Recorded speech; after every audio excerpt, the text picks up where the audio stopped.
Hey guys, it's your boy Nathan, the coach here at Win with Nathan here at The Lender. Guys, thanks for tuning in to this next video. This is going to be video number 4. We just covered five reasons investors love these loans. Let's talk about who should use these loans now. So guys, let's dive into who these loans are best for, all right? So number 1 is the most obvious thing. Real estate investors, right? People that want to invest in real estate, residential real estate, whether it's long-term rentals or short-term rentals or even mid-term, these are a great option. DSCR, debt service coverage ratio loans, are a great option for those investors. They're a great option for investors who are first-time investors. They're a great option for investors who really want to dive into the world of getting financial freedom. But let me warn you, a lot of coaches, TikTok videos out there make it sound really easy. It's not. It's a long-term play, real estate usually. Yes, you can quit your job sooner, if you're very lucky and do all the right things, but most people, it's the long play. So real estate investors love these loans. It's who it's built for. Second is going to be self-employed individuals. And the reason for that is that buying real estate as a self-employed individual, you write off a lot of you write off a lot of tax write-offs. So you might not have the tax return to qualify for a great rental, right? Or a high purchase price. So self-employed individuals love this product because we don't look at tax returns. We don't look at personal income. We look at the property itself. Now there is a separate product that's great for individuals self-employed. It's called gig qualifier bank statement loans. However, right now DSCR loans are actually a cheaper rate than those other products, and it's less paperwork. So a lot of people who are self-employed do love this, right? And a lot of people quit their jobs to do real estate, investing in real estate. Option number 3, number 3, who this is best for is going to be people who invest in short-term rentals. Guys, listen, there's been a lot of talk over the years about whether you could do short-term rental projections for Fannie Mae, Freddie. We know Fannie's come out a couple times and said, appraisers, the 1007 is not meant for short-term rental income, right? Yet we keep seeing lenders do it. We're not going to discuss that. DSCR is great for people who buy short-term rentals because there's 4 ways to analyze short-term rental. There's one which is actual, right? Short-term rentals are a business. So if you have a 12-month history, we can use their actual income to underwrite your loan. Option 2 is what's called a rent survey, which is a 1007 report by an appraiser who goes out and looks at market rents, and they are allowed to use short-term rental income. Option 3 is looking at an online source like an AirDNA. If it meets the qualifications, you can use projections to qualify. So it doesn't have to be currently on rental in order to do it. And the 4th way to look at income is with something called an appraiser. I don't know what we called it. We released this recently. It's an alternative to a 1007 rent survey by appraisers. If appraisers provide something that shows us the average daily rate, the occupancy, what they think it'll make gross, we'll take that from an appraiser. It doesn't have to be on that Fannie Mae report anymore because a lot of appraisers do not feel comfortable doing that. So that's something we've worked on with the investors. So short-term rental operators, people who want to buy short-term rental homes and possibly buy somewhere where they visit, it's great for them, right? The next is going to be experienced investors who are looking to scale. Right?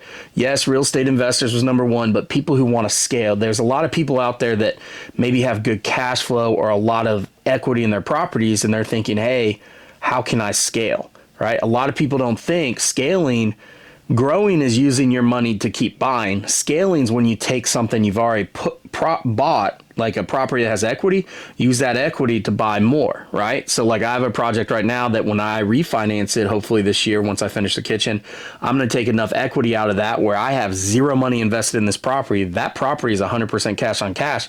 I'm going to take the original money that I put into that property plus an additional amount and buy another property. That is scaling, right? That is how you scale in real estate. It's how you scale in any business, really, right? So people who are looking to scale, it's really easy to do cash out refis to get equity, right? Equity means nothing. It's a fugazi, woo, right? Unless you tap into it. So whether you have a line of credit, an equity line, or you do a cash out refi, equity is just a number out there in the atmosphere. It's like Bitcoin. That's a great, Bitcoin finally came in handy, right? Equity is like Bitcoin. It's out there. It's a magic number. No one knows what it's tied to. No one knows what it's worth until you actually use it. So let's look at number 5, right? Number 5 is going to be new investors, right? Investors who don't have the great income. They maybe make W-2 money. They've maybe saved up for 5-6 years and they've got enough money for a down payment. They just don't have the income to support it. Or they maybe inherited money, or they inherited a home, right? And they don't know how to scale or how to like do things, right? It's a tax-free thing to do a cash out refi and take that money and go grow. So first-time investors, it's great. You can do as little as 15% down. I guess the next two kind of run hand in hand. It's for people that don't have traditional income, and it's for those that have high debt to income ratio, right? So the reason I say those are combined is because they all run together. If you don't have traditional income, which means you're probably self-employed, gig qualifier, maybe you make money off just real estate or selling, feet pictures on OnlyFans, right? No joke. You can't get a normal loan. Maybe you're a weed dispenser, right? Those people are hard to get loans for too. So you can buy if you have the down payment, the credit score, and all the other qualifications. We don't look at personal income. We look at the property, the deal as it's individual alone. It doesn't care. All we care is that you're up to date on your taxes. You don't have a tax lien against you, and you don't have derogatories on your credit, pretty much. As far as the high debt to income ratio, that comes into play a lot because Fannie and Freddie do have a limit to how many properties you can buy. So once you hit that limit, how do you keep buying? Well, it's obvious. You use something like a DSCR commercial loan. The other thing I'm going to say is people that need quick financing. I've talked to people this week where they are desperately needing to refinance because they're ready to buy another property. Problem is they don't have their tax returns. They don't have proof of showing their short-term rental income for the last 2 years, right? We got to wait for tax returns. They need a fast approval process. So DSCR is a simple answer, right? Get it done. Let's go. Come on. Right? So the bottom line is DSCR is for any investor or person trying to get into real estate, a seasoned investor, an experienced investor. It's a great product. Even if you can't get a commercial loan on a residential property, it's a great option for them. It's also a great option for people who want to buy non-warrantable condos or condo-tels where Fannie and Freddie might not touch it. DSCR can get it done. DSCR also allows a lot of exceptions. So where there might be a huge special assessment, that goes against your debt to income ratio.